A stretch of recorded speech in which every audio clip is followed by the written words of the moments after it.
Hello, അപ്പോൾ നമ്മൾ ഇന്ന് ഓണം പർച്ചേസിനായിട്ട് ഇറങ്ങിയതാട്ടോ. അങ്ങനെ ഇന്നത്തെ പർച്ചേസിന് ഇറങ്ങിയിരിക്കുന്നത് ഞാനും ചേച്ചിയും താണ്ടി ചോട്ടാസോടാട്ടോ. അങ്ങനെ നമ്മൾ നേരെ ഒരു ബേക്കറിലേക്ക് അങ്ങ് കയറി. എന്താണെന്ന് വെച്ച് കഴിഞ്ഞാൽ പർച്ചേസിൻ്റെ ഇടയിലെ ബഹളവും കാര്യങ്ങളൊക്കെ ഒന്ന് ഒഴിവാക്കാനൊക്കെ കൊണ്ട് ഇവർക്കുള്ളിലൊന്ന് ഫില്ല് ചെയ്യാമെന്ന് കരുതി. അങ്ങനെ കയറിയപ്പോൾ തന്നെ അത് വേണം ഇത് വേണമെന്ന് പറഞ്ഞുകൊണ്ട് ഭയങ്കര ബഹളമായിരുന്നു. പിന്നെ അവസാനം രണ്ടുപേരും പിടിച്ച് ഓരോ ചെയറിലിരുത്തിയതിന് ശേഷം ഓരോ പേസ്ട്രി മേടിച്ചു കൊടുത്തു. നമ്മൾ ഓരോ ലൈമും കഴിച്ചു. അങ്ങനെ അത് കഴിച്ചുകൊണ്ടിരിക്കുന്നതിൻ്റെ ഇടയ്ക്കും നോട്ടങ്ങൾ അങ്ങോട്ടും ഇങ്ങോട്ടും ഒക്കെ മാറി മാറി പോകുന്നുണ്ടായിരുന്നു. അത് വേണോ ഇത് വേണോ അത് വേണോ ഇത് വേണോ എന്നൊക്കെ പറഞ്ഞ് ഭയങ്കര ബഹളമായിരുന്നു. പിന്നെ നമ്മൾ അതൊന്നും മൈൻഡ് ചെയ്തില്ല, ഇത് തന്നെ അങ്ങ് കണ്ടിന്യൂസ് ആയിട്ട് ചെയ്തു. അങ്ങനെ എങ്ങനെയൊക്കെയോ എന്തൊക്കെയോ പറഞ്ഞ് വേറെ വയറൊന്നും നിറയ്ക്കാനുള്ള തത്രപ്പാടിലായിരുന്നു ആദ്യം തന്നെ.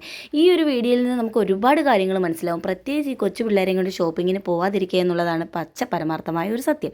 അപ്പോൾ അതൊക്കെ നമുക്ക് വിട്ടേക്കാം. അപ്പോൾ ബാക്കി കാര്യങ്ങളൊക്കെ നമുക്ക് വീഡിയോയിലൂടെ കാണാം. അപ്പോൾ നമ്മളെല്ലാവരും കണ്ട് ഇത് കഴിച്ചുകൊണ്ടിരിക്കുകയായിരുന്നു. എങ്ങനെയെങ്കിലുമൊക്കെ ഇവരെ ഒന്ന് വയറ് നിറപ്പിച്ചിട്ട് വലിയ കുഴപ്പങ്ങളൊന്നും ഇല്ലാണ്ട് ഷോപ്പിങ്ങും കഴിഞ്ഞ് വീട്ടിലേക്ക് എത്താനായിരുന്നു പ്ലാനിങ്. അങ്ങനെ അതൊക്കെ കഴിഞ്ഞതിന് ശേഷം നമ്മൾ തിരിച്ചിറങ്ങുക കേട്ടോ. അങ്ങനെ ഇറങ്ങിയതിനിടയ്ക്കാണ് കണ്ട് ഇവിടെ ഒരു മുടയും പിടിച്ച ഒരാൾ നിൽപ്പുണ്ട്.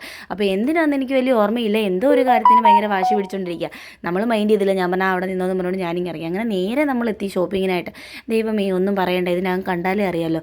ഈ പിള്ളേരെയും കൊണ്ട് ഇതിനകത്ത് കയറിയപ്പോഴാണ് എന്ത് ചെയ്യും എന്നറിയാത്തൊരവസ്ഥയായിരുന്നു. അതായത് ഈ പിള്ളേരെ എവിടെയെങ്കിലും ഒന്ന് നിർത്താനോ അല്ലെങ്കിൽ നമുക്ക് എവിടെയെങ്കിലും ഒന്ന് ഇരിക്കാനോ ഒരു അവസ്ഥയും ഇല്ലായിരുന്നു. അങ്ങനെ താണ്ട് ഇതിൻ്റെ ഇടയിൽ കൂടി എങ്ങനെയൊക്കെയോ നുഴഞ്ഞ് കയറി നമ്മൾ എന്തൊക്കെയൊക്കെയോ സാധനങ്ങൾ അവിടെ നിന്ന് ഇവിടെ നിന്നൊക്കെ പറക്കിയെടുത്തു കേട്ടോ. പിള്ളേരെ നോക്കണോ ഡ്രസ്സ് എടുക്കണോ, ഇതായിരുന്നു മെയിനായിട്ടുള്ളൊരു പ്രശ്നം. അങ്ങനെ ഒരാൾ ഡ്രസ്സ് എടുക്കുന്ന സമയത്ത് ഒരാൾ പിള്ളേരെ നോക്കും, ഒരാൾ പിള്ളേരെ നോക്കുന്ന സമയത്ത് അടുത്ത ആൾ ഡ്രസ്സ് എടുക്കും. അങ്ങനെ നമ്മൾ എടുത്തു വന്നപ്പോഴത്തേക്കിനും അവിടെ ഇരുന്ന ഒരുമാതിരി കച്ചട പിടിച്ച സാധനങ്ങളെല്ലാം നമ്മുടെ പിള്ളേരുടെ കയ്യിലുണ്ട് കേട്ടോ. ഇതെല്ലാം അവരിങ്ങനെ കളക്ട് ചെയ്ത് വെച്ചേക്കും. എന്തിനാണെന്ന് ചോദിച്ചപ്പോൾ വീട്ടിൽ കൊണ്ടുവരാമെന്ന് പറഞ്ഞു.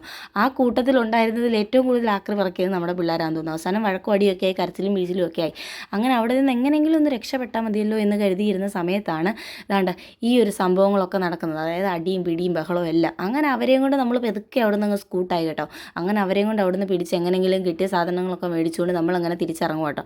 അങ്ങനെ അവിടെ നിന്ന് ഇറങ്ങിയതിന് ശേഷം നമ്മൾ നേരെ സ്റ്റുഡിയോയിലേക്ക് വന്നു. അങ്ങനെ സ്റ്റുഡിയോയിൽ വന്നപ്പോഴും നല്ല തിരക്കും കാര്യങ്ങളും. പക്ഷേ നമ്മുടെ പിള്ളേർക്ക് പ്രത്യേകിച്ച് മാറ്റങ്ങളൊന്നുമില്ല. എവിടാണേലും ഞങ്ങളിങ്ങനെയാണ്. അങ്ങനെ നമ്മൾ ദാണ്ട് അങ്ങോട്ടും ഇങ്ങോട്ടും അല്ല ഇവരുടെ പുറകെ ഇങ്ങനെ ഓടുകയും ചാടുകയും ഒക്കെ ചെയ്തുകൊണ്ടിരിക്കുക കേട്ടോ.